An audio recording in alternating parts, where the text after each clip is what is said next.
आज हम तुम लोग को बताएंगे ओम का नियम और न्यूटन का नियम। ये दो ऐसे साइंटिस्ट है, इस दुनिया के सबसे बड़े साइंटिस्टों में इसकी गिनती की जाती है। ठीक है, ओम का नियम इस बार 10th की एग्जाम में 2 नंबर में पूछा हुआ था। ठीक है, कि ओम का नियम क्या होता है। और अक्सर जो होता है, बहुत सारे ऐसे बच्चे हैं, लगभग 70% से 80% ऐसे बच्चे हैं, अगर उसे न्यूटन के नियम पूछ दिया जाए, न्यूटन के तीनों नियम पूछ दिया जाए तो पक्का फंस जाएगा। और न्यूटन के तीनों नियम जो होता है हमारा डेली लाइफ में बहुत काम की होती है। ठीक है, अभी हम पहले ओम के नियम के बारे में बताते हैं, उसके बाद न्यूटन जो होता है न्यूटन के नियम के बारे में बताएंगे। उसके पीछे एक बहुत बड़ी कहानी है। ठीक है, कैसे इस नियम का खोज किया वो सब चीज हम बताएंगे। यहाँ पर देखो, सबसे पहले ओम का नियम। ओम का नियम कहता है कि किसी चालक पदार्थ से गुजरने वाली जो धारा होती है, कोई चालक पदार्थ है उससे जो धारा गुजर रही है, ठीक है, वो क्या करती है, चालक के दो समान बिंदुओं के बीच का अंतर के समानुपाती होती है। ठीक है, मान लो कि यहाँ है, जैसे नदी बह रही है, नदी के दोनों बीच में क्या होता है, धारा बहती है, तो उसका जो धारा बहता है वो एक दिशा से दूसरे दिशा के बीच का जो अंतर होता है उसी के वो समान चलता है। समझ में आया? मान लो कि नदी बह रही है, नदी में क्या है, जैसे धारा से धारा होता है तो नदी में धारा बहती है। ठीक है, नदी का एक छोर हो गया, दूसरा छोर हो गया, उसके बीच का जो धारा होता है, वो धारा जो होता है वो एक छोर और दूसरे छोर दोनों का अंतर हो गया, दोनों का डिस्टेंस होगा, दोनों के अंतर के क्या होता है, वो समान बढ़ती जाती है। इसका फॉर्मूला होता है V बराबर I R। क्लियर? अब देखते हैं न्यूटन के बारे में। ऐसा कहा जाता है कि 1668 ईस्वी में न्यूटन जो है अपने बगीचा में आम के पेड़ न था, सेब का पेड़ कहा जाता है, बहुत जगह आम का पेड़ कहा जाता है। ठीक है, तो सेब के पेड़ के नीचे वो बैठा हुआ था। ठीक है, सेब के पेड़ के नीचे वो बैठा हुआ था।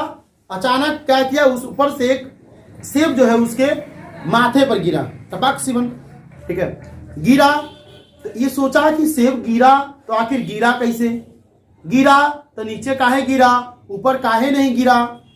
इसके अंदर जो है क्यूरियोसिटी जो होता है, उत्सुकता आ गया। तब क्या किया, इस पर ये रिसर्च करने लगा। कब किया, 1668 ईस्वी में ही। 1668 ईस्वी में इस पर जो है, इसके बगीचे में से जो बगीचे में सेब का पेड़ था उसी के ऊपर से एक सेब गिरा। अब इसके ऊपर जो है इसकी क्यूरियोसिटी बढ़ गई। ये क्यूरियोसिटी बढ़ने के कारण, उत्सुक बढ़ने के कारण ये क्या किया, 3 गो नियम का खोज किया। ठीक है, 3 गो नियम का खोज किया। वो 3 गो नियम जो है ग्रेविटी के बारे में, गुरुत्वाकर्षण के बारे में, जैसे अगर हम किसी चीज को ऊपर से दिखते हैं तो नीचे ही आएगा, इसके बारे में यही खोज किया, ग्रेविटी के बारे में। प्लैनेट, ग्रहों के बारे में, ग्रह कैसे नचता है, कितना ग्रह है, उसकी स्पीड कितना है, सूर्य से पृथ्वी की दूरी कितना है, चंद्रमा से दूरी कितनी है, ये सब के बारे में यही निकाला न्यूटन। उसके बाद में एक्सटर्नल फोर्सेज, बाहरी बल का मतलब हो गया कि मान लो हमारी गाड़ी वहां पर लगी हुई है या हम यहाँ पर खड़ा है, कोई मतलब मान लो कि हवा आएगा कस के, बाहरी फोर्स हो गया। बाहरी फोर्स क्या करेगा, हो सकता है कि अगर उतनी स्पीड नहीं हो तो हमको नहीं हिलाएगा, लेकिन हमारे बाल, हमारे कपड़ा को वो जरूर हिला देगा। एक्सटर्नल फोर्सेस होता है। ठीक है, गाड़ी चल रही है रोड पर, अचानक से कोई आकर के ठोकर मार देता है तो गाड़ी की दिशा बदल जाती है। किसी चीज को हम रिपल्सन करते हैं, मतलब धक्का देते हैं, ठीक है, तो वो अट्रैक्ट करता है, क्या करता है, उसको रिपल्सन करता है। कोई चीज होता है किसी चीज के ऊपर अट्रैक्ट करता है, मान लो कि ई किया तो क्या करेगा, इसको अट्रैक्ट करेगा, तो अट्रैक्ट किया तो गुरुत्वाकर्षण हो गया। ठीक है, और रिपल्सन का मतलब होता है उसको धक्का देना। मान लो कि हम बोर्ड को धक्का दे रहे हैं कस के, ठीक है, धक्का दे रहा है तो इसका मतलब ये धक्का हमको दे रहा है, तुमको नहीं लग रहा है कि धक्का दे रहा है।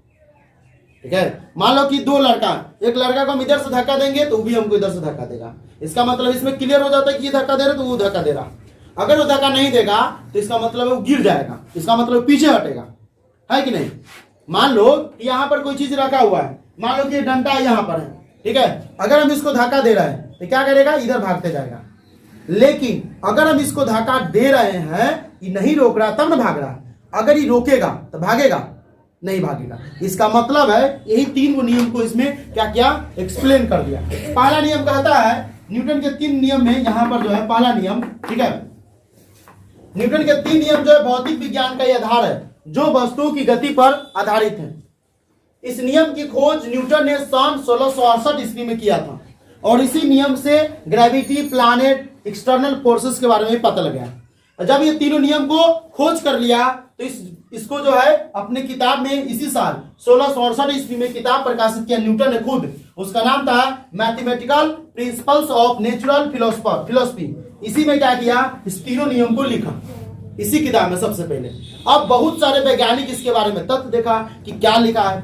बहुत बड़े बड़े वैज्ञानिक और भी है, क्रिस्टोफर है, मेंडलीफ है, और भी बहुत बड़े बड़े वैज्ञानिक है, ठीक है। वो सब इसके बारे में जांच पड़ताल किया, ठीक है। तो जांच पड़ताल किया तो लगभग यानी 99% के मान लो कि सब सही निकल रहा था, ठीक है।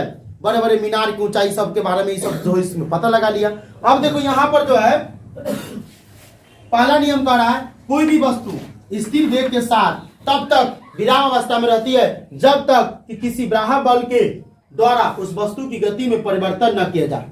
मान लो कि तुम लोग है या फिर ये हमारा डंडा है या फिर ये है, अगर हम तब तक स्थिर है, अगर हम इस पर बाहरी बल नहीं लगाएंगे तब तक ये हिलेगा नहीं हिलेगा। इसका मतलब है कि जब तक हम बाहरी बल नहीं लगाएंगे तो अब तक ये अपने विराम अवस्था में रहता है। इस नियम का खोज किया, ठीक है, उत्पादन नहीं किया।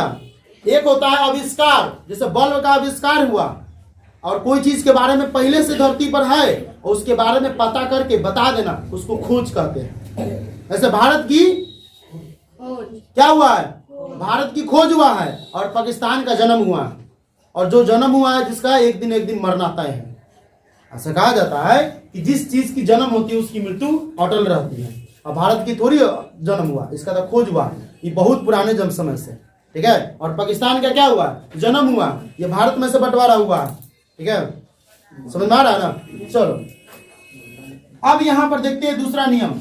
जब वस्तु का भार m रहता है तो यहाँ पर जब वस्तु का भार m रहता है उसके वेग का मान, ठीक है ना, तब यानी कॉमा का मतलब हो जाता है तब, ठीक है, उसके वेग का मान a रहता है। जब वस्तु का भार m रहेगा, ठीक है, तो उसके वेग का मान a, एक्सेलरेशन होता है, m मास हो जाता है, ठीक है। तब उस पर लगने वाले जो बल होता है यानी कि F का मान यानी फोर्स का मान इस प्रकार से निकाला जाएगा, यानी फोर्स बराबर मास गुने एक्सेलरेशन, ठीक है। समझो इस नियम को। कह रहा है कि जब वस्तु का भार m रहता है, भार m रहेगा, मान लो कि m है इसका भार, तो उसके वेग जो होता है जिस स्पीड से इस पर रखा गया तो उस पर जो लगने वाले बल, कितना ऊपर से बल लगा, बल लग रहा है, बल लगने वाले बल, ठीक है, यानी कि फोर्स का मान इस प्रकार से निकाला जाएगा। पूछेगा फोर्स का मान कितना है, मास गुने एक्सेलरेशन। मान लो कि हम इसको उठाए तो कितना स्पीड से उठाए, ये इसी के बारे में खोज किया था न्यूटन ने।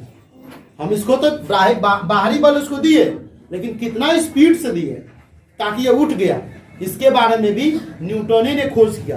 दूसरा नियम इसको बना दिया।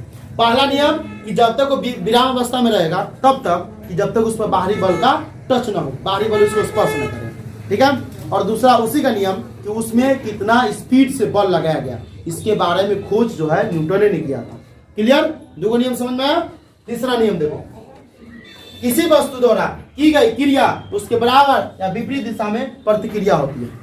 अब इसको समझना, पहले किसी वस्तु द्वारा की गई क्रिया, किसी वस्तु के द्वारा की गई क्रिया उसके बराबर या विपरीत दिशा में प्रतिक्रिया करता है। मान लो कि किसी चीज को हम धक्का देते हैं, ठीक है, पहला नियम तो है कि जब ये ऊपर नीचे उठाएंगे तो उठेगा, लेकिन किसी चीज को धक्का देते हैं तो वो क्या करेगा, तुमको रिपल्सन करेगा। जैसे गेंद को है, गेंद को ऊपर से लुटकाओ, ऊपर से भीगो, नीचे जाएगा, नीचे जाने के बाद फिर क्या करेगा, ऊपर भीगेगा। यानी हम गेंद को नीचे मारे, ठीक है, ये ऊपर भीग देगा, ऊपर भीग देगा मतलब जितना हम स्पीड से उसको मारे उतना ही स्पीड से ऊपर आएगा।